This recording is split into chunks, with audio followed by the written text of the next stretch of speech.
السلام علیکم ورحمۃ اللہ وبرکاتہ۔ الحمد للہ رب العالمین والصلاة والسلام علی رسولہ الکریم وعلی آلہ وصحبہ اجمعین، اما بعد۔ معزز سامعین کرام،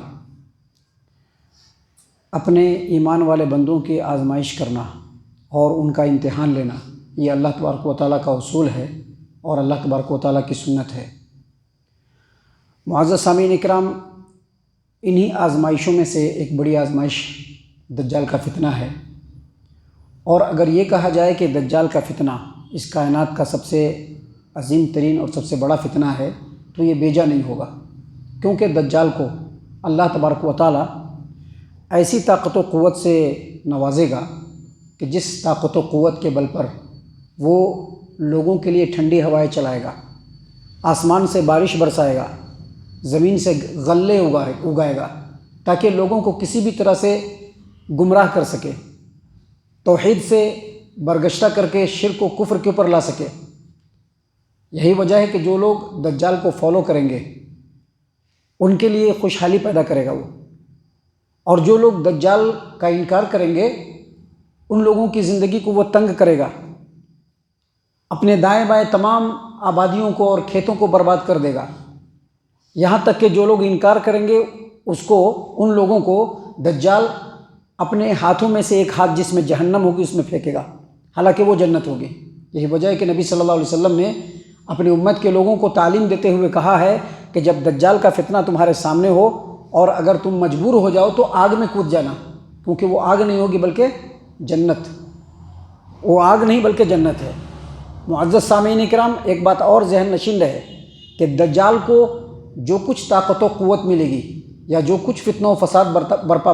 کرے گا وہ اللہ تبارک و تعالیٰ کے اذن سے کرے گا۔ اگر اللہ کی اجازت نہ ہو دجال کچھ بھی نہیں کر سکتا ہے۔ معزز سامعین کرام، دجال کی شرانگیزیاں اور اس کی فتنہ پردازیاں کس قدر ہوگی اور کس انداز میں ہوگی، اس سلسلے میں کئی حدیثیں ہیں، جس میں سے ایک حدیث ہے جس کو امام بخاری رحمہ اللہ صحیح البخاری کتاب الفتن باب لا يدخل الدجال المدینہ حدیث نمبر 7132 ابو سعید خدری رضی اللہ عنہ روایت کرتے ہیں کہ نبی صلی اللہ علیہ وسلم نے دجال کا تذکرہ کرتے ہوئے فرمایا کہ دجال آئے گا، اور دجال کے لیے یہ ممکن نہیں ہوگا کہ وہ مدینہ طیبہ کے اندر داخل ہو، تو مدینہ طیبہ کے قریب ایک شوریلی زمین کے اوپر وہ پڑاؤ ڈالے گا، اور اس کے ساتھ بہت سارے یہودی، منافق اور کافر لوگ ہوں گے۔ ایک ایسا آدمی جو افضل ترین مومن ہوگا، اس وقت کا بہترین مومن ہوگا، وہ دجال کے پاس آئے گا اور برملا دجال کے سامنے کہے گا کہ میں گواہی دیتا ہوں کہ تو وہی دجال ہے جس کے بارے میں ہمارے پیارے رسول صلی اللہ علیہ وسلم نے خبر دی۔ جب وہ مومن آدمی، وہ مرد مومن گواہی دے گا تو دجال لوگوں سے کہے گا کہ یہ جو آدمی ہے اگر میں اس کو قتل کر دوں اور قتل کرنے کے بعد پھر سے زندہ کر دوں تو کیا تم لوگوں کو میرے بارے میں کوئی شبہ ہوگا؟ لوگ کہیں گے کہ نہیں، بالکل شبہ نہیں ہوگا۔ تو دجال آگے بڑھے گا اور اس مرد مومن کو قتل کر دے گا، اور قتل کرنے کے بعد پھر زندہ کرے گا تو وہ مرد مومن پھر سے کہنا شروع کرے گا کہ اللہ کی قسم، تمہارے بارے میں جو بصیرت مجھ کو آج حاصل ہوئی اس سے پہلے کبھی حاصل نہیں ہوئی، کیونکہ ہمارے پیارے رسول صلی اللہ علیہ وسلم نے بتلایا تھا کہ دجال لوگوں کو مارے گا بھی اور پھر زندہ بھی کرے گا، اور یہ اللہ کے حکم سے ہوگا، لہٰذا تیرے بارے میں پتہ چل گیا کہ تو دجال ہے۔ جیسے ہی وہ مرد مومن اس بات کا اعلان کرے گا تو دجال پھر آگے بڑھے گا اس کو مارنے کے لیے، لیکن دوبارہ اس کو مار نہیں پائے گا۔ تو اس سے یہ پتہ چلا کہ دجال لوگوں کو گمراہ کرنے کے لیے ہر طرح کے ہتھ کنڈے اختیار کرے گا، ہر طرح کی شعبدہ بازی اختیار کرے گا۔ ایک مرتبہ اس نے مارا اور پھر زندہ کیا، اور دوبارہ جب مارنے کے لیے آگے بڑھا تو مار نہیں سکا، اس کا مطلب یہ ہے کہ وہ اس کی طاقت نہیں بلکہ اس کی شعبدہ بازی ہوگی، جو قوت اللہ اس کو عطا کرے گا، لیکن اس کو وہ بار بار کام میں نہیں لا پائے گا۔ معزز سامعین کرام، صحیح مسلم کتاب الفتن باب و ذکر الدجال کی روایت ہے، نواس بن سمعان رضی اللہ عنہ روایت کرتے ہیں، طویل حدیث ہے کہ نبی صلی اللہ علیہ وسلم سے دجال کے بارے میں صحابہ کرام نے پوچھا کہ دجال کا چلنا کیسے ہوگا، وہ چلے گا پھرے گا کیسے؟ تو کہا کہ جس طرح سے بارش برستی ہے اور ہوا اس کو پیچھے سے ڈھکیلتا ہے، ہوا جیسے ڈھکیلتا ہے بارش کو، بالکل ویسے ہی اس کا چلنا ہوگا۔ وہ ایک قوم کے پاس جائے گا اور لوگوں کو کفر کی دعوت دے گا، لوگ اس کی دعوت کو قبول کر لیں گے، کفر کرنے لگیں گے، تو دجال کیا کرے گا؟ آسمان کو حکم دے گا کہ بارش برساؤ، آسمان بارش برسائے گا۔ اس کے بعد وہاں کی زمین کو حکم دے گا کہ غلہ اگاؤ، زمین غلہ اگائے گا۔ اس زمین کے اوپر، اس سبزے کے اوپر، اس ہریالی کے اوپر ان کے جانور جب چریں گے تو شام کو جب لوٹ کر کے آئیں گے تو ان کی کوہان پہلے سے زیادہ بڑی ہوگی، دودھ کا تھن جو ہوگا وہ پہلے سے زیادہ پھیلا ہوا ہوگا، کشادہ ہوگا، اور اس کے کوکھ پہلے سے زیادہ بھرے ہوں گے، اور ان کے لیے خوشحالی ہوگی۔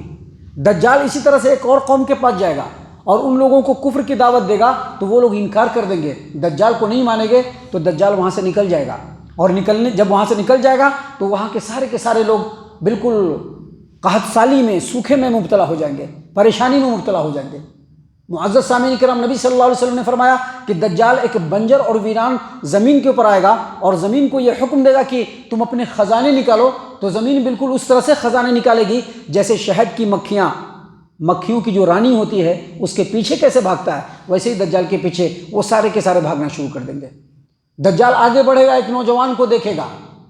اور اس کو بالکل اس انداز میں مارے گا کہ وہ بیچوں بیچ سے دو آدھا ہو جائے گا وہ، اور پھر اس کو حکم دے گا کہ تو جڑ جا اور زندہ ہو کر کے چلا، تو وہ زندہ ہو کر کے آئے گا، بالکل چمکتے دمکتے چہرے والا۔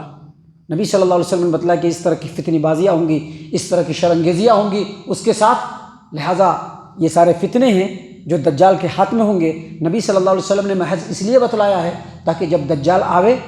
تو جو مومن بندہ ہو